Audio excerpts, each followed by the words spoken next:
Most impactful life lessons I've ever seen. Coming out of college, Tua was the greatest thing since sliced bread. He won a national championship, Maxwell Award for the best all-around player in college football, Walter Camp Award given to the College Football Player of the Year, consensus All-American, and two-time Polynesian Football Player of the Year.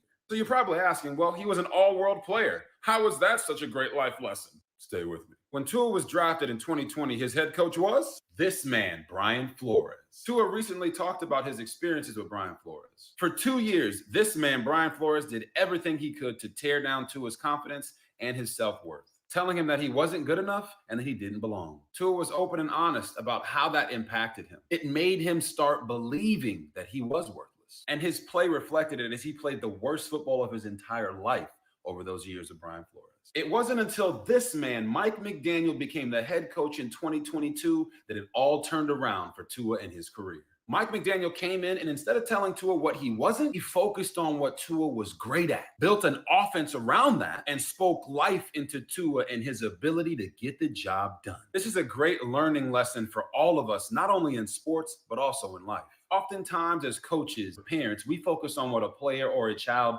can't do or what they aren't great at. And we harp on it so much that it changes the player or the child's vision of themselves in a negative way. When we should be focusing on what the player or the child is great at, speaking life into them and helping them build their confidence while we work with them to get better at the things they may be struggling with. You see, as an athlete and a girl dad of 4 with 2 older sisters, I've seen it every which way, just like you have. We have all lost confidence at times in some aspect of life. But ask yourself this, wasn't it easier for you to get better at what you struggled with when you were confident in what you could do? It's a simple fact that what we focus on is who we become. Brian Flores focused on what Tua wasn't, and he played the worst football of his career. Mike McDaniel focused on what Tua was great at, got the players around him to accentuate it, and helped him get better at what he needed to. Mike McDaniel met Tua where he was at and helped him climb to where he should be. Just last year, Tua Tagovailoa was an MVP candidate and a top 5 quarterback in the NFL. We have to speak life into those around us so we can help them climb higher. We don't need to avoid what needs to be improved, but we need to build their confidence to help them do it. Tua Tagovailoa's story is a walking case study of the power of the tongue on our lives. There is power in the tongue.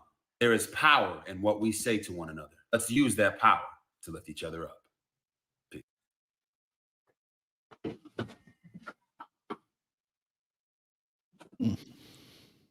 Well, Street, enough said. Sound like you got it in the box. Sound like you got it in the box. That boy sound like the youth pastor at church on Sunday. And the Lord said, That boy sound like the youth pastor. What's up, everybody, man? Welcome to Hay Street, man. It's where we kick it. We got to talk about it. We in the Hard Rock today, man. We couldn't take the private jet to the Hard Rock Street, but we landed in the helipad behind the stadium back there, man. So we here, man. We in the building. That's all I know. We in the building. We in the Rock. We the only people that can set up a whole billboard inside the Hard Rock and dare somebody to say, take it down. That's all I'm saying. Put my hand on him. My hand on him. That's all I'm saying, man. But listen, man, Tua, it came out, yesterday? I think we did the show, and it came out yesterday. And, you know, a lot of people have been talking about it. He was on the Dan Le Batard show, if I'm not mistaken. Dan Le Batard been cranking out some mess here lately, man. This dude's starting to become Maury Povich, man. Jerry Springer. With his snitching ass. They say, bro, this dude, hey, Dan Le Batard just with the mess, boy. He getting nasty out here with it. Mess. My news is real. This is an interesting point right here. Latrace. Shout out to Latrace. I ain't seen you in a while. The same Brian Flores who did all this to Tua felt like he was discriminated against and wrongly fired. Yep. Ooh, Latrace. Interesting point. Interesting point. We're going to get into it. Let's get into it, dog. We're going to get into it, man. So talk to me, man. What's your thoughts when it first crossed your timeline, man? What you was thinking? Coaches being assholes is like normal. We pick and choose. We pick and choose who we pick and choose. We say bad who we think is a bad guy, and we pick and choose who we call coaching hard. Ooh, explain that. What you mean, a bad guy versus coaching hard? What that mean? We watched Bobby Knight in the 90s be a a-hole. Ooh. First day of practice, Bobby Knight lined his players up against the wall and hit him in the face with the ball. Ooh. Talk to him, Street. Talk to him, Street. Larry Bird walked out of that thing, was like, man, I ain't playing for him. You crazy? We pick and choose. We pick and choose who we what we call coaching hard, and then we pick and choose who we like, oh man, he being mean to him. So when you say we, who is we? I'm liking where this going, Street. I'm liking where this going. It's the public because Jalen Milroe came out and said, man, my coach told me I wasn't enough. That man may be up for a Heisman this year. Nobody blinked the eye. That guy got hired. That guy got hired a month later to be somebody OC or head coach. What was his name? Who was he talking about? I totally forgot. I'm gonna look it up right now. He the head coach at Boston College now. Bill O'Brien. Yeah, Bill O'Brien. Jalen Milroe said, man, that man told me I wasn't good enough. And he said it in the moment of like redemption. Like, that didn't bother me. Nobody cared. Nobody cared. What was his name? Bill O'Brien? Bill O'Brien. Remember, he took over Penn State after the whole debacle went down up there with Sandusky and all that. He's been around for a while. Mm-hmm. Bill O'Brien, Boston College head coach. Nobody cared. Street, you onto something. Keep going. What? Preach, preacher. But listen, I'm preaching, bro. Listen, because when Jalen Milroe said that, it's like we just shrugged it off. Like we didn't get into this oh man, Bill O'Brien being mean to him. And then the higher ups, obviously they could care less. They gave him the Boston College head coaching job. Dave Chappelle once said, crazy is a dismissive term. Nobody's really crazy. We just use the word when we don't understand something, right? Okay. We hear Tua say, hey, man, listen, what that man was saying to me was very demeaning. It made him feel bad. Bro, I think Tua is a franchise quarterback. I'm a Tua fan. Let's get this out of the way right now. Ever since Nick Saban put him on that field at that national championship, I knew he was special. I knew Nick Saban knew he was special. And I'm just riding with that, right? Okay. Tua said that man made him feel like crap. That man came out 3 years ago and told us, hey, man, they was trying to pay me to lose games. Brian Flores. Brian Flores. Came out and said they was trying to pay me to lose games. He crazy. Name a black coach that ever took over a team that was a contender. Like, name a black coach that ever took over a team that was middle of the road. That was like, hey, man, listen, their coach just didn't win. They got some good pieces. Just put them in the comment section. I'm sure it's maybe a few, but name them. Usually when black coaches get jobs, it's a rebuild. It's time to take a loss with the business. Get these taxes right. Take the losses. It's the years you take the losses. And usually that's when black coaches get the job. So when that man came out and told me, hey, man, listen, when he came out and said they wanted me to kind of take suck for Joe or whoever the quarterback was coming out, I believed him. Mm-hmm. So him talking down to Tua, which could lead to losses, and wanting to put the 90-year-old quarterback in the game, which who came in and actually played well, which could have led to losses. Okay. I think the facts are there that they were trying to lead the losses. Now, coaches treat kids like shit all the time. My homeboy's son, I think, is very good at quarterback.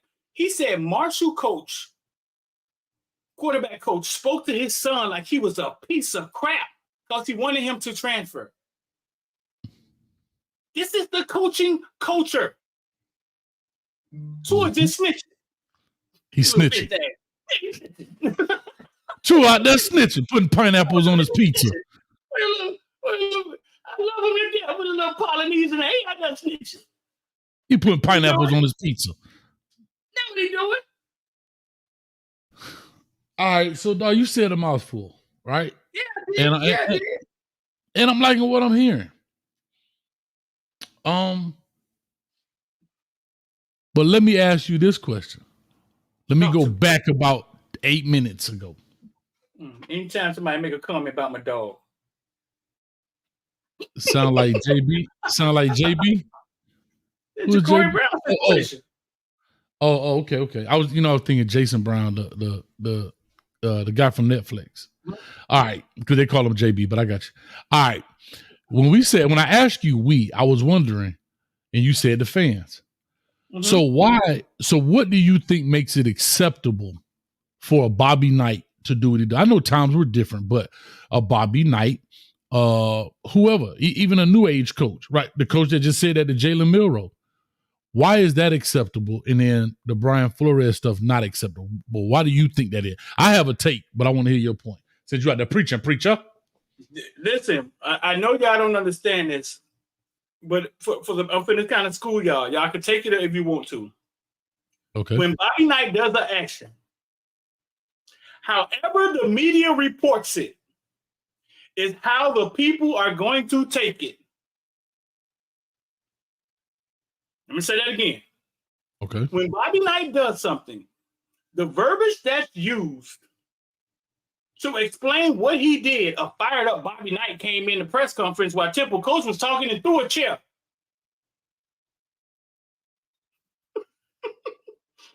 Or out of bounds, out of line, head coach comes into press conference and throws a chair. That's not acceptable. Mm-hmm. However it's reported is the way the people will take it. Then after you sit back, you make your own opinion maybe later.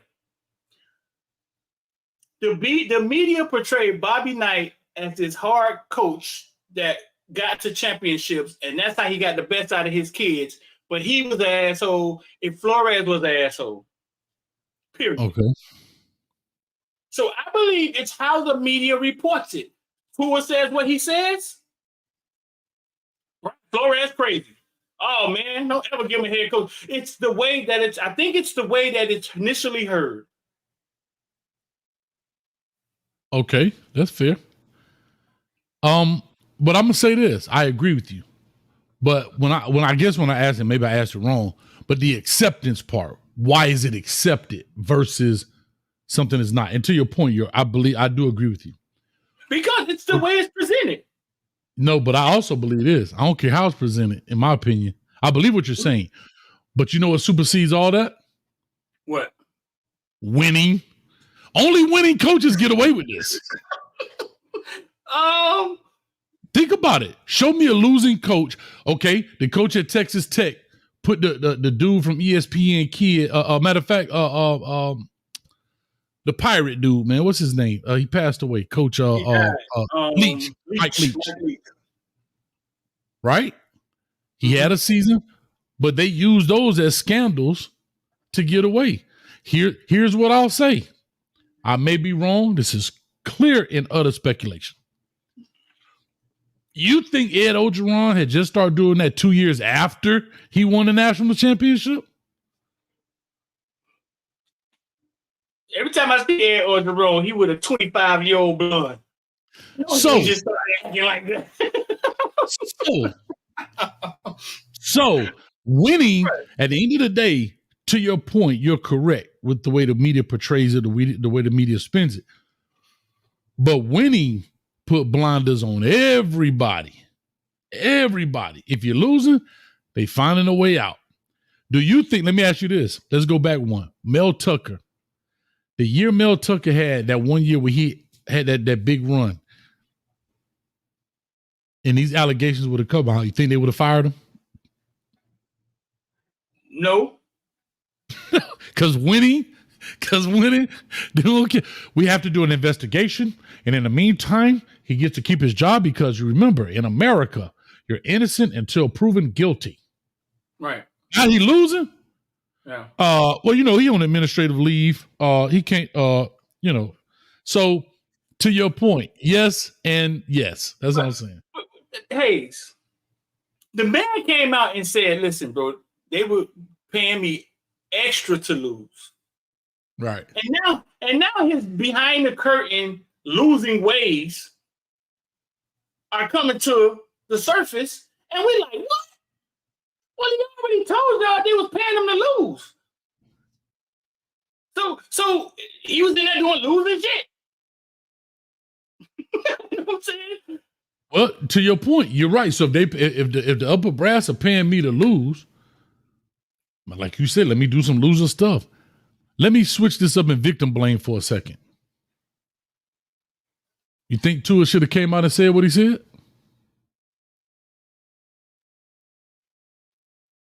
Because he kept it on the wraps all this time. So now that you asked the question about Dan Le Batard, man, I'm just asking. I'm calling create conversation. I hate always going black and white. You know what I'm saying? My vocabulary ain't big enough, so I always gotta go. I hate going black and white, but I think the stuff that comes out on Dion, the stuff that comes out on Brian, like when Shady McCoy and Deshaun sits in that room and they start telling you stuff about some of these white coaches, right? And start calling their friends, picking up the phone, calling them, hey man, what's the first word come to your mind when we bring up coach? You don't ever hear that. A-hole. You don't ever hear the athlete talking about the white coach, because the white coach is a part of the fraternity that runs the system that will keep their ass out. Red fish, blue fish. Okay.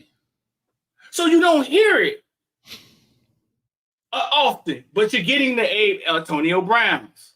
You're getting the son, you know what I'm saying? You're getting these podcasts where guys like Shady McCoy, like, man, we're going to tell the truth. What was the coach he was talking about? Who was he talking about? Oregon coach who created the offense, went to the Philadelphia Eagles. Oh, Chip Kelly. Chip Kelly. Yeah, Chip Kelly. He got Ohio State right now as the OC. And probably going to be their next head coach. Maybe. I'm just saying, you don't hear, nobody snitches on the establishment. But Brian Flores, he part of the oligarchy. You talking about your vocabulary. I don't even know what that is. Kiki, what's an oligarchy? Somebody used it and I just... I know what a malarkey is, but I don't know what an oligarchy is. So I just think that, bro, Hayes, I'm here to tell y'all this. To get these kids to leave out of their college football locker room that they don't want no more, these coaches are treating these kids like trash. It's more white coaches than black coaches. Why don't we hear the stories that we hear coming out of Dion locker room?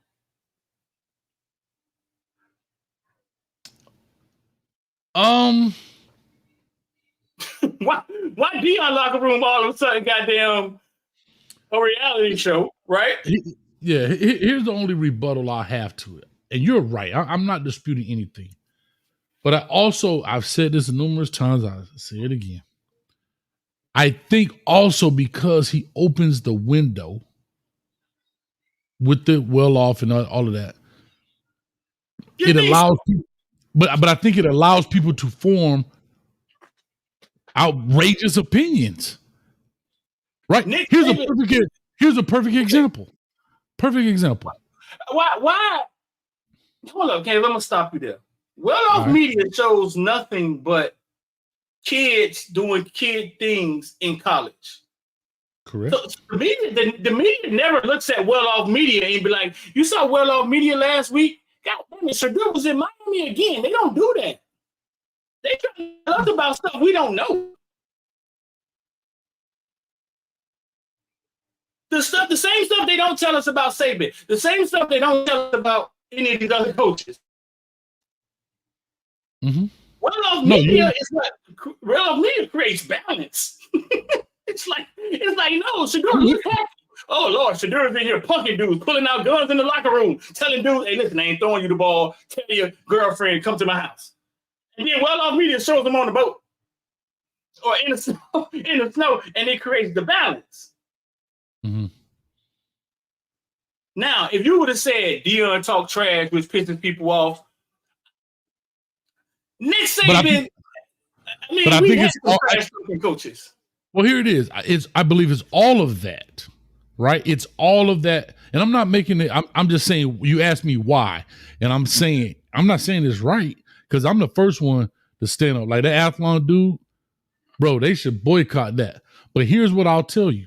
For example, and again, other coaches have done these things. Anything I say is never going to be 100% unless I tell you I'm an expert, even if I don't know what I'm talking about. Perfect example at the press conference. We're just talking about how you leave things to interpretation. At the press conference last week, the CBS guy goes to ask him a question. He cuts him off. Hey, man, I ain't dealing with CBS, blah, blah, blah, blah, blah. I did a show as well as hundreds of other people. And just on my show alone, I have 5 different reasons why that happened. Right? Uh-huh. Because the way in which it was done. Now, it was 5 different reasons to. He was mad because they ranked him second in with the second worst coach. 2, they wrote an article on Shiloh. To all kind of stuff, bro. Whatever. Even Shannon Sharp went on Nightcap and was talking about being the second worst coach. And even Chad says, is that what he mad about? And Shannon Sharp was like, yep, that's what it is. Yep, that's what it is, Ocho. And come to find out, 2-3 days later, Stephen A. Smith comes out and apparently sets the record straight about there was a black reporter who was supposed to have this exclusive. CBS kicked him off the story and put another dude there. And that's what apparently Deion Sanders was mad about. Comes out a few days later. Okay. And CBS, he like, yeah, we real good. Nah, CBS, we real good. And he even told the guy, I guess, that he stumped in that thing, I'll give you an exclusive. I'm just simply saying that, yes, you're right. And I'm not to say that Nick Saban ain't went off on reporters. And like, remember that one? I'm not going to answer it. So quit asking me. Like, it's been numerous. Yeah. Right. I mean, yeah, I'm a man. I'm 40. You know what I mean? So no, I totally get where you're coming from. But let me flip it to the coaching side, Street, for a second. Let's look at it. I think we've looked at it for 23 minutes here from the player's perspective. Speaking of Shannon Sharp and Ocho Cinco, I thought they had a great dynamic on being coached. I watched their nightcap clip. And from the coach's perspective, the art of coaching is not X's and O's and calling plays. That's the art of play calling. The art of coaching is being able to reach your players. And when you're dealing with 100+ players in the NFL, we know it's about 53 roster, but they got some practice squad guys. But you're dealing with large numbers of people. And you know this in the military, or maybe the standard is different, but you correct me if I'm wrong on this. When you're dealing with football and you're dealing with all different walks of life and backgrounds and upbringings and this, that, and the other, a coach has to know how to reach his player. You can't blanket coach. You can't treat everybody the same. Right. I have to learn these players. I have to know who I can yell at. I have to know who I can fuss at, curse at, who I have to talk to, who I have to give some positive words to. That's the art of coaching. Right. And so back from, like I said, I'm going to bring from the coach's perspective, Shannon Sharp and Ocho. Shannon Sharp say, coach me, don't curse me. Coach me, don't curse me. Mm-hmm. He said, I don't have no problem with you telling me I did wrong, but don't curse me. Ocho Cinco said, and they both great players in their own right. Ocho said, man, cuss me out. That's what I'm accustomed to. Right. Give me the business. So now Imagine if Ocho and Shannon Sharp on the same team. On the same team. One plays tight end, one plays receiver. Those two mix the route up. And then you multiply that by what? 30? Yeah. So now that's my point. So I got to know I can't cuss Shannon, but I can cuss Ocho. Mm-hmm. So I can say, Ocho, get your mother. Shannon, go over there. Now, I didn't cuss him, but I cussed him. But you got to know that. Because here's another thing. It's some players, they get cursed at their whole life. And it's like talking just regular English. It's some players that their parents have never cursed at them. No. I was on the sideline Rod Mack game the other day at that Sunnyland game and I saw Rod Mack. I saw for the first time him fuss at one of his coaches for cursing at a kid early in the game. And the coach was trying to explain to him why. And he was like, man, this is my effing team. We gonna need him later in this game. You know what I'm saying? Don't do that. And so this is exactly what you're explaining. He was like, don't do that to him. Not in the second quarter. Some kids going to shell. Yeah. Mm-hmm. It's funny something that we didn't bring up either. But go ahead, finish your point because I want to bring. I was going to say that's exactly what you're explaining. Like Rod probably knows. He probably more thought into it about the kids and the mental because you know what I'm saying. Head coaches have to kind of understand all the kids and sometimes be the puppet master. And usually the head coach is the one who deal with the parents, the family life. So you know that maybe this kid, maybe lost a loved one or whatever. You get all the little inner workings. And here's what a lot of coaches do. Because they get coached that way, they want to coach that way. Because they were coached that way, they want to coach that way because it worked for them. Yeah. And that's why I say experience is huge, man. It's huge, bro. I was told by a college player that every player you see not starting is probably on the bench feeling like trash from the coaches tearing them down. How is this a story? Like how all of a sudden Brian Flores being mean to rookie Tua a story? I've seen coaches be clowns just to see if you gonna swim or sink. That's right. It's a psychology game, man. And you like, man, what the fuck, coach? What's wrong with him? Just to see if you're gonna be one of those, man, I'm taking my shit off, man. I ain't gotta do this shit. I'm taking this shit off. You know what I'm saying? Like I was fighting for my life, and now I'm going home. One of them shoulder pad throwing dudes. I've seen the coaches do it to kids for weeks. We're talking about kids who cannot understand what the 44-year-old is doing. Right. Tua had to understand Brian Flores. Or had to understand that I made it this far. I know I ain't that bad. Damn it, LMV. Bye. Don't pass go. Don't collect $200. Bye. Straight to jail. Yeah, Tua's like, I get it. You know what I'm saying? I get it. And this was before the concussions and stuff. You know what I'm saying? So it's not like he was going through anything. He was new in the league, and I always thought he was the Dolphins' savior, bro. I've always thought that Tua was the answer. Because the way I look at it is,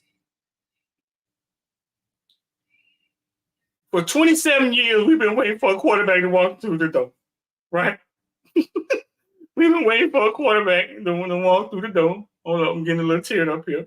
For 27 years, this damn arena, we've been waiting for a quarterback to walk through the door. And I got y'all saying, we got the NFL leading passer. It's his third year, and y'all saying throw him back in the water. Like, we're going to wait another 27 years for Lamar Jackson to walk through the door? Here's okay. You know, to Tua's point, you know, if every day you go in there and somebody tells you you suck, I do agree. I don't think you should ever do that, right? Like, there's some coaches that do that. Man, you suck, boy. You know, that kid knows he sucks, so you don't have to tell him, right? Now, what was Brian Flores' motive? We talked about this kind of right before we got on. Maybe Brian Flores, because this is a real thing now, maybe Brian Flores was trying to mimic a Bill Belichick move, right? And build that self-love, because we've heard the stories that Bill Belichick will fuss out Tom Brady. And I know it's a little different, but y'all just follow me a little bit. That coach veer off path for a second. But maybe he's trying to mimic that because Bill Belichick has so much success. Right. And he's like, and all coaches do it. Every coach I work for, I've taken something from them. Some good, maybe some bad, but I try to take the stuff that works. So what I'm saying is maybe he goes in there like that. And here's the psyche behind it. Like you just said, Street, there's always a psychological game with coaching because football is a gladiator sport. Here's what I know. Bill Belichick and Tom Brady had that relationship, one. But two, he was speaking, like you say, sometimes you speak through the media to your players.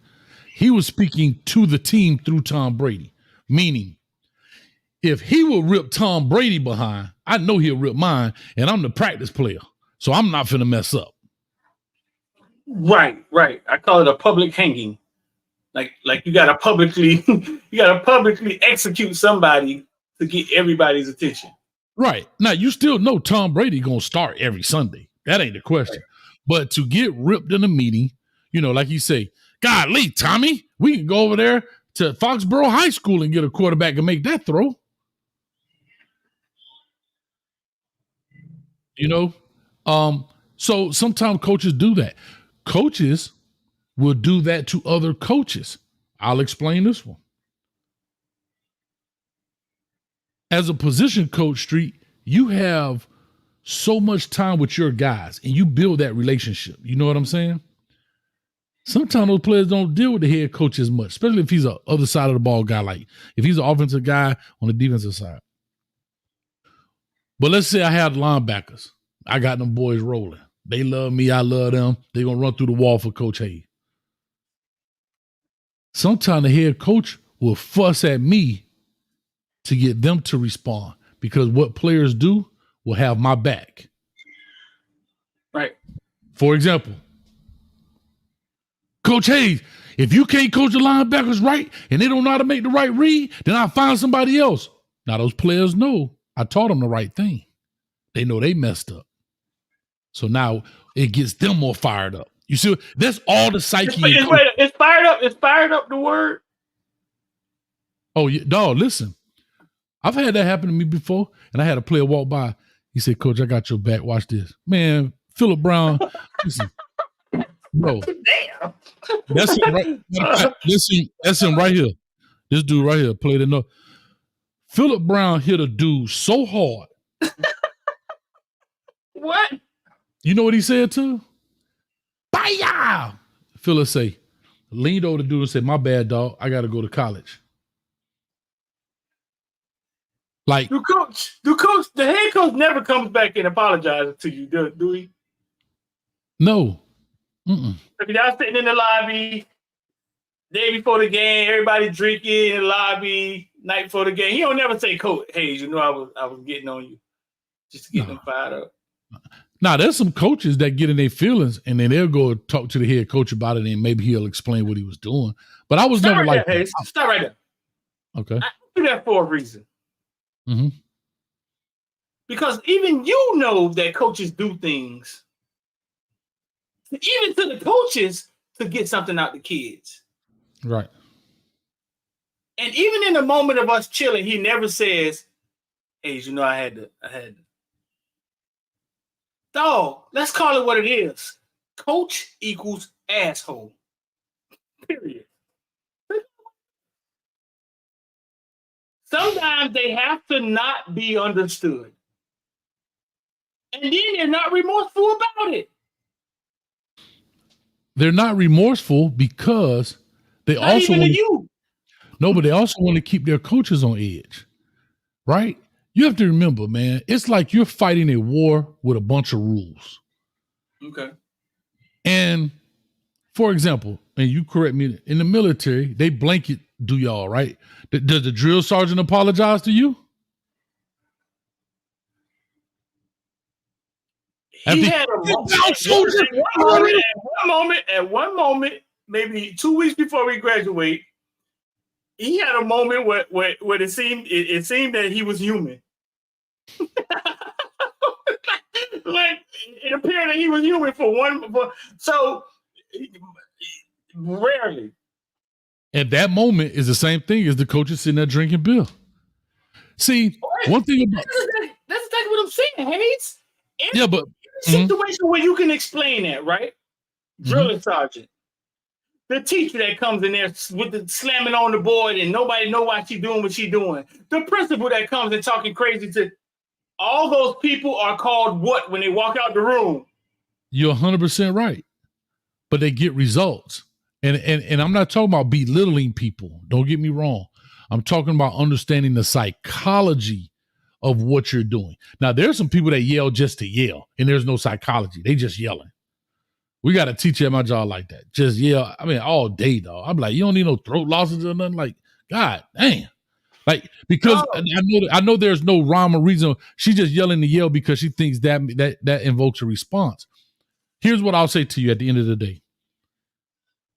As coaches, when you do those things, like I say, you'll say something on purpose. But he also want to check your temperature as a coach. Because here's what you have to remember. All of those are adverse moments. And you're going to face that same thing on the football field as a player and on the sideline as a coach. How do you respond? And trust me, if that head coach is worth anything, he's monitoring and he's calculating your next moves. Can I have Kiki read something for a second? Yep. Nick Saban, Lane Kiffin. Lane Kiffin stood there and took it like this. On national TV. On national TV. Mm-hmm. In a significant legal battle, Flores alleged that Dolphins owner Stephen Ross offered to pay him $100,000 for each loss during the 2019 season, intending to improve the team's draft position. However, the NFL's investigation found no conclusive evidence that the Dolphins intentionally lost games. The investigation did confirm that Ross made comments about prioritizing draft position, which Flores interpreted as suggestions to lose games. But the league determined that these comments were not meant to be taken seriously as a formal offer. The case continues to move forward, with Flores' claims of racial discrimination against the NFL and other teams set to go to trial. However, the claims specifically related to the Dolphins will be handled through arbitration as required by the court.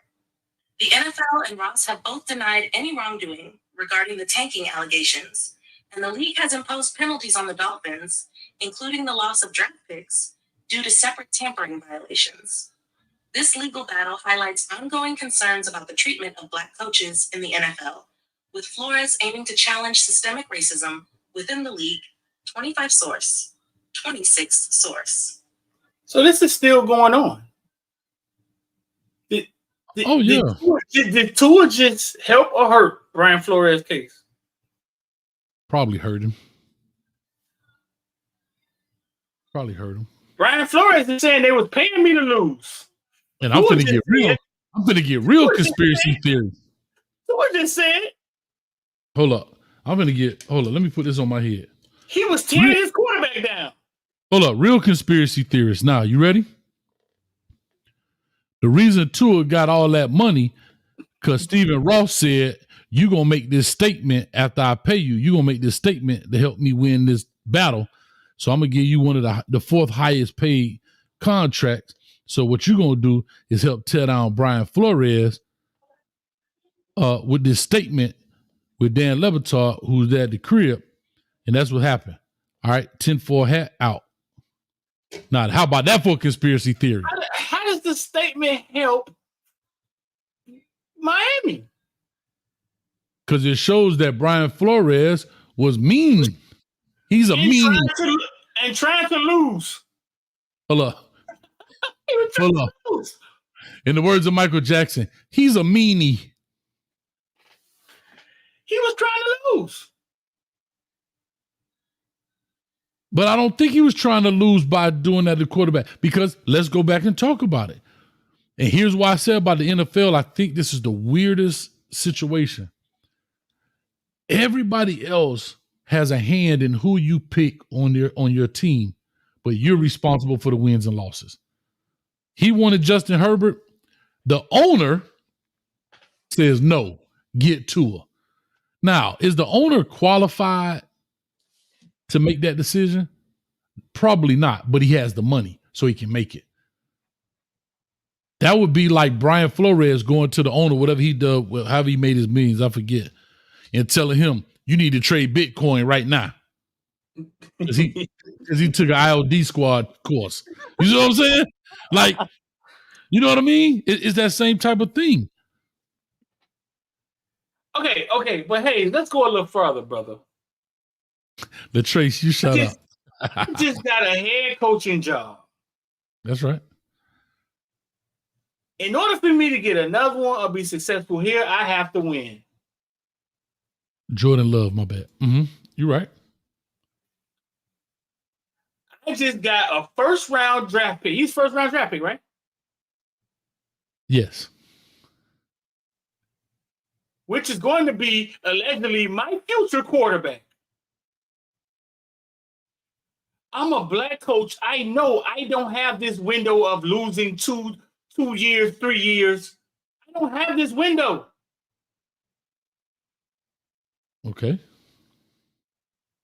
How does not propping up your young quarterback, right? That's going to be your future if you plan on staying here. How does not propping him up? How is that not the route you take? How are you taking the route of my first round quarterback? I want to put in this journeyman who looked like goddamn Tom Hanks from Castaway, and we're gonna ride with him, and let's put my first time head coaching job on him. Well, you got like same way you ain't get your quarterback. You might be the head coach, but you ain't the head man. Just that simple. You might be the head coach, but you ain't the head man. So, and we see this all the time, Street, right? We see this all the time where, you know, we think people have power or they're in charge, and they're really not. Yeah, you got this job, but like a former player told me, you remember how ownership think. In their mind, you should be grateful you got this job. I gave you opportunity to change your kid's life. I gave you opportunity to become a head coach for the first time. So if you don't want to follow, you understand? It's like biting the hand that feeds you. Okay, no, in a perfect world, Hayes, you get the head coaching job for the Dolphins. We come out there, daddy. We coming out too. Oh, my bad. Somebody gives you a first round quarterback. You might not like the quarterback. You know for a fact you wasn't drafting these motherfuckers. You ain't got that type of power, right? So everybody else on that team, somebody gave you. Okay. You finna take the most valuable guy you got out the draft. Your first time as a head coach, Hayes. And you're gonna do what with him? I get what you're saying. Here's what I also want to make sure. I'm gonna just say I don't want to do. Everybody do what they choose. We heard one side of it. I don't think Brian Flores went in there every day, walked past to a locker. You suck, and kept going. Like, you get what I'm saying? So, like, sometimes our minds run wild with these stories because he said I suck. I'm a terrible person. But every day, like, now there's also personality conflicts. You got some very good players that they are a-holes. Yeah. But you ain't answer my question, though. You the head coach of the Dolphins. Answer it when you finish. No, you the head coach of the Dolphins, dog. You got the first round draft pick that you really ain't want him. But there's 60 other players in here you didn't pick. Correct. You ain't pick none of them. Correct. You the head coach, your first time, Eminem, 8 Mile, you got one shot. What you doing with your rookie quarterback that you don't really like? What you doing with him, Hayes? Oh, I've had players I despise. I told you, short, if I was 16, I'd whoop your behind. Hayes? Listen, right now, brother. What are you doing with your Parkway? I need to go back to Parkway. What are you doing with your first round quarterback? Streeter, you're being a meanie. You're being a meanie. This is the one shot to be a successful head coach in the National Football League. You got a first round quarterback and you got a journeyman who looked like Tom Hanks from Castaway. He's a rookie quarterback. You don't have to play him. Your Honor, he's badgering the witness. What are you doing, Hayes? I can't handle the truth. I can't handle the truth. Oh, bro, you gotta no. I mean, yeah, what you should have done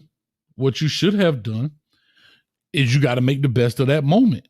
It's just what it is. Everybody doesn't get along with everyone, and that's just the reality of life. Everybody's personalities don't fit. But as the head coach, your job is to win ball games. This is who you have, and if you're not the GM, this kind of stuff is going to happen. For the most part. But what you doing, Hayes? What you mean? I just said I'm gonna win. I'm trying to win games as much as I can, and make it happen. Are you going to play Tua? Are you going to play the Castaway? Are you going to tear Tua down? Are you going to tear the Castaway? He's never getting on the What are you doing? Because I don't know the inner workings, but no, I'm trying to get the best out of the situation. If the Castaway is better than Tua at that moment, then so be it. Maybe he felt that way. Right. It didn't work out that way. Maybe he felt this is a rookie. No, he played well. The Castaway played well, remember? He played well. So if he plays well and he's telling Tua, you suck, now he may be trying to get into his head because I didn't want you anyway. No, I'm asking you. The Castaway goes in, he plays well. Tua, the rookie quarterback, you finna sit him down, right? You're going to let the Castaway play, right? Yeah, natural progression. What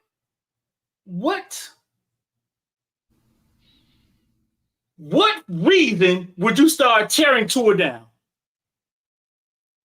That's my point. I don't know because we're only hearing. Yeah, what does it even come into the situation? Because we're only hearing Tua's side, and Brian Flores has something here. I want to play it. This is his response to it, and as people say, he took the high road. So we'll never know their true interactions, right? It's a lot of stuff. Until then, Flores would take him out of the game. Remember, he was split time. He was a rookie quarterback. He was a rookie quarterback. Yeah, but again, it's all about the narrative. We saw Nick Saban take a dude out and put a rookie in. But guess what? He won the game. If he didn't win that game, you know how scrutinized Nick Saban would have been? If he doesn't win that game, you put a rookie in the game over a proven guy in Jalen Hurts, wasn't playing great, but he got more experience than Tua, who been over here chilling in the biggest game of all time. I'm just saying coaches make decisions and we all don't know. Even though we can see it, we don't know what's truly going on. So yeah. Hayes, I don't know if you remember that year. I don't know if you're a Dolphin fan like that. I don't know if you remember the year, but it was very odd the way he was shuffling the quarterbacks. Mm-hmm. It appeared that he was a coach that was trying to lose. That's what I'm trying to say. And here it is. And then he comes out and say, "Hey, they paying me extra money to lose," and everybody that makes sense. Well, the shit he was doing wasn't making sense. So guess what? very well may have been just that very well. And I guess he probably figured if I'm gonna go down, y'all going with me. I'm gonna tear all this junk up in the process. So if you're gonna pay me to lose, he was I very don't know. weird. They say he was very weird around the complex. Like he had a bad attitude, but I can see how people get in those situations, man. And I tell people this all the time, bro. Listen, sometimes when you get where you're trying to go, right, and you get behind the curtain, it may not be what you think it is. So lower your expectations, right? Sometimes when you get behind the curtain, I remember Twan used to always say that, dog, listen, if you get in there and it may not be what you think it is. That's right. That's 100% right, bro. 100%. Lower your expectations. You feel me? Because everything ain't what you think it is. Again, I don't know. This is straight speculation. Maybe on the board, Tua was having issues on the board with understanding the play concept. So he said, okay, I want to play 1, 2, and 3 with Tua. Let's see how he progresses out of this. He don't look good. Take him out. He's struck. I don't know. That's what I'm saying. There's so much to this that. Why is shit coming funny? I don't know why that comment is funny. It's funny. Well, he's told the player that when he was 16, he was in a John Doe game. So don't make him turn back to his old self. I had a couple of them dudes in my cell, dog. 5 minutes. You got 5 minutes, right corner. I had a couple of them in my cell, dog. And the stories they used to tell me about Miami Northwestern players and them losing bets, dog, was unfucking believable, dog. Oh, listen. Real quick before I want to play this. Dog. This is what I heard. Now, this is what I heard. I can't say it's true, but I did hear it. Clifton Dixon played for the West. It was 4th down. Yep, 4th down. We go to run a screen. BJ Manley catches it. They stop us. Clifton Dixon punches the dude, punches one of our players, gets us the automatic first down. That's how we win it to get to state. Shout out to Andre Johnson, brother, over the top. That's how we win it to state. What I heard, them boy whipped them so nasty, made him walk home naked, man. Because the game was over. It was 4th down. Turnover on downs. They got the ball. But it gave us a dead ball foul automatic first. And then we go up top to win it. We won that game 21-20. Against the West to go to state. That was the game to go to state, yeah. Yeah, dog. They told me some crazy stories, dog, about some star players that went to the league. Like, when it was good, it was great. And when it was bad, it was bad. Some real hood, you know what I'm saying? Yeah. Yeah, dog. Yeah, bro. But, man, I want to play this Brian Flores because I didn't hear it. I want to play this right quick. And then we can jump out of here. Thought you got another. Okay. All right. I do. But I want to hear this. So I just want to hear this part. Hopefully we don't get banged. Specific to, the comments that were made by Tua, I just want to say, look, I'm happy, genuinely happy, genuinely happy for the success that Tua's had. He lying. And I really wish him nothing but the best. And I think player relationships are very important to me. I think that's kind of the foundation of coaching. I got into coaching because I was impacted as a young guy by my high school coaches, my college coaches, by going all the way to Pop Warner. I got into coaching because I want to make that same kind of impact, positive impact, pour into young people, help them become, as KO says all the time, the best versions of themselves. And that's really my goal always in coaching. So I wish nothing but the best to Tua. Really more than anything, I'm just focused on the Vikings, the 2024 there Vikings. You go. Players we have. We saw a couple. I am where my feet are. Guys up here, just a couple minutes ago, Metellus and HP. I think, their leadership. Shout out to Josh Metellus, played for me at Flanagan. Their friendship is important to me, and I'm just I'm excited about this group. Kiki, what does generally happy mean? Some BS. Look what Shad said, man. Kick Shad out of here, man. Shad, go to sleep. right now. I had to take my shades off, though. So here's what I'll say. If you notice when he's talking, like you said, when he talked about Tua, Tua, I'm happy. Why was that so hard for him to say? Like, why was that so hard for him to say? What the fuck? Because he doesn't believe it, bro. See, actually, that's a man right there that you probably could trust. Because it's hard for him to lie. But a dude that can say it with a straight face, I mean, I'm really happy for Tua. I mean, look, our kids played together. We had play dates. My wife would go over there and meet his wife. I mean, just spit off stuff like that. Hayes, listen, when y'all are not around, Hayes talked to me about coaching and how it's just unfair for certain color coaches and it's very hard and all of he just cries, right? Cries. He ain't got a job again, did he? He been a head coach again? I gotta listen to this shit, right? Explain this to me. Mm-hmm. What kind of black coach does he have to be to make it that far, as far as he's made it? What kind of person do you think he has to be to make it as far as he's made it? He's a black coach in this because you tell me about this coaching landscape all. Yeah. I know. He's a guy. He. That's why I say he's probably trustworthy, right? Oh. Especially with Bill Belichick, right? Hear me out. No, hear me out, right? Like, he's the hardworking guy. He's clean cut. So hear me out. If you look at him, he's clean. He checks these boxes. He's clean cut. Right. He's fit. Like physically. Good on camera. Yeah, looks good on camera.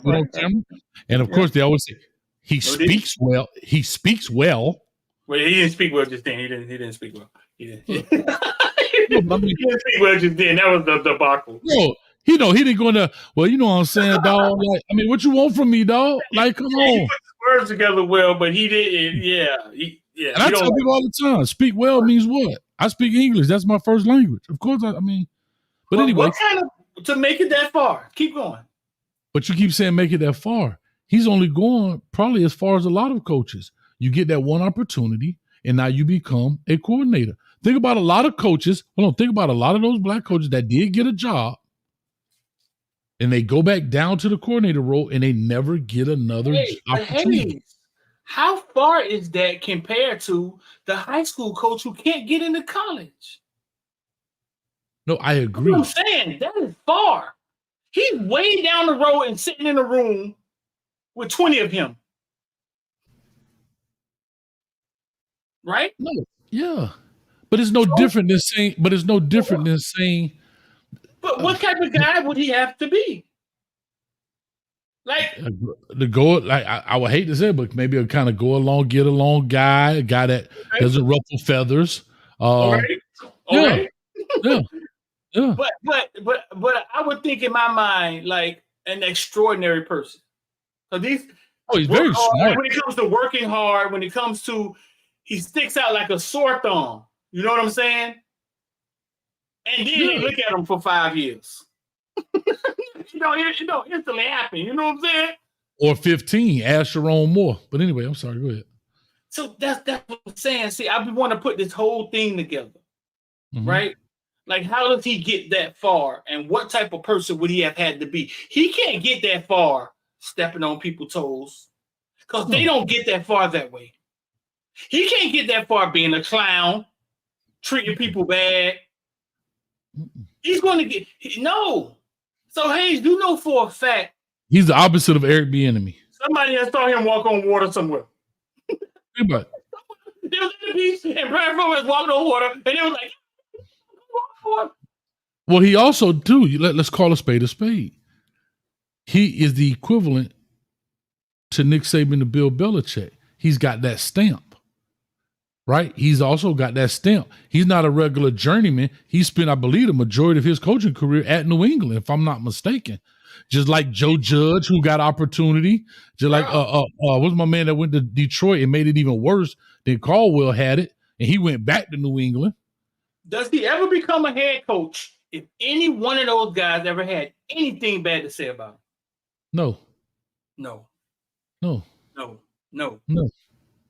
how the fuck that all of a sudden he gets there and now he's a clown? Right. I agree with you, dog. I ain't buying it, dog. Yeah. I ain't buying it. I agree with you. I agree with you. I ain't buying Man, it. let's do this. I don't see how, man. Shout out to the oligarchy in the building. The oligarchy. I did want to play that because I thought it was interesting. You got an I don't see how? Yeah, you go first. I actually got one. Doggone it, where is it?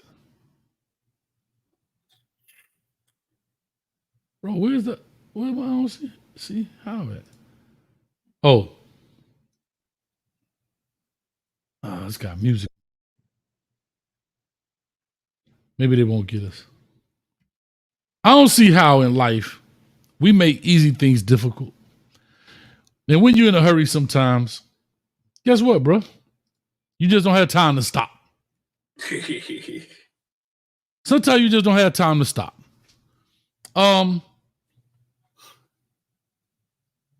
Imagine riding to work. You've been late 10, 15 times. And your boss say, you late one more time. I don't care what it is, you fired. And you do this right here. Shout out to these dogs. I caught a flat, boss. I don't want to hear it. Eu sou poeta e não aprendi a amar. Bobeira não viver a realidade. Então desce com a lapa, desce com a lapa, desce com a lapa.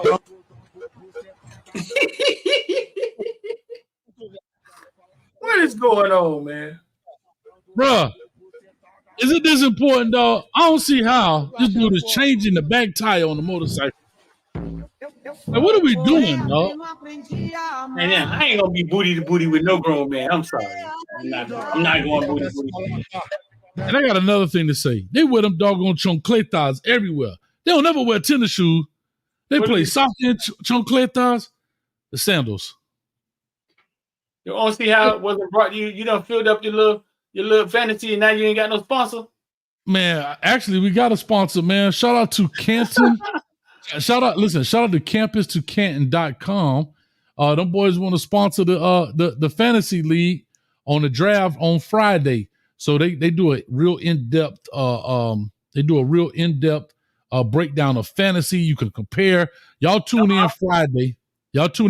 They give you all the insight it's a bunch of information, bro. So if you're into the fantasy, then that's what it is, man. So y'all check that out. It's called Campus, the number 2, Canton.com.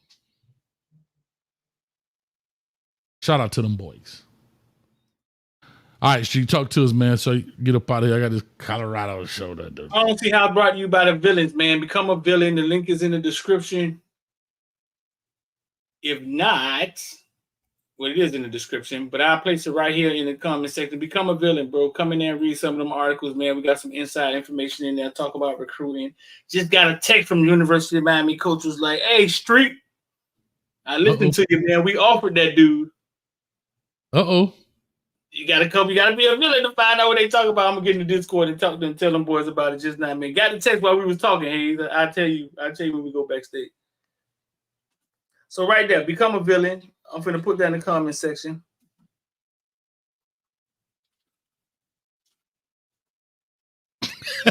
Shad, go to sleep, dog. What's wrong with this guy, dog? What you got? Booty to booty motorcycle repair. Hey. I don't see how every college ain't doing this right here. OSU say they finna put QR codes on the back of their football helmets, linked to their NIL fund, and all you gotta do is scan that thing to donate during the game. Damn. The boy getting cold with it. I'm gonna let that live today because I'm gonna say something else. I'm gonna let that live though. The boy getting cold with it. Yeah.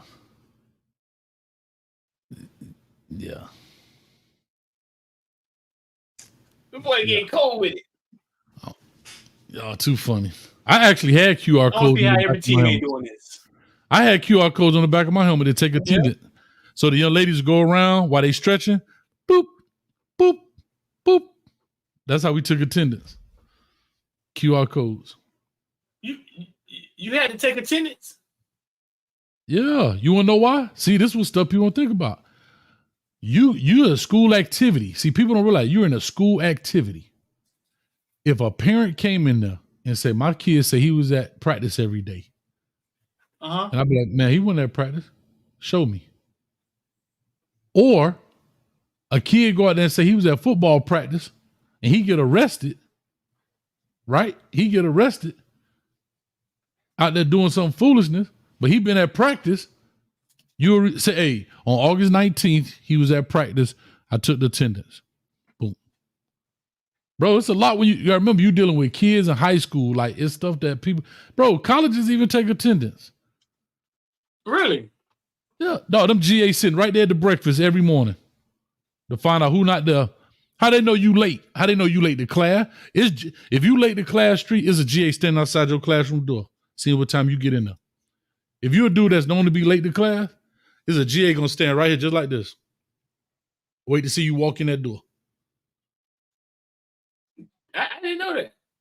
But yeah. I guess you're totally right. Yeah. Yeah. Well, let me run, man. Let me get up off here. Man. I gotta make this thing happen, man. Run it, dog. All right, man.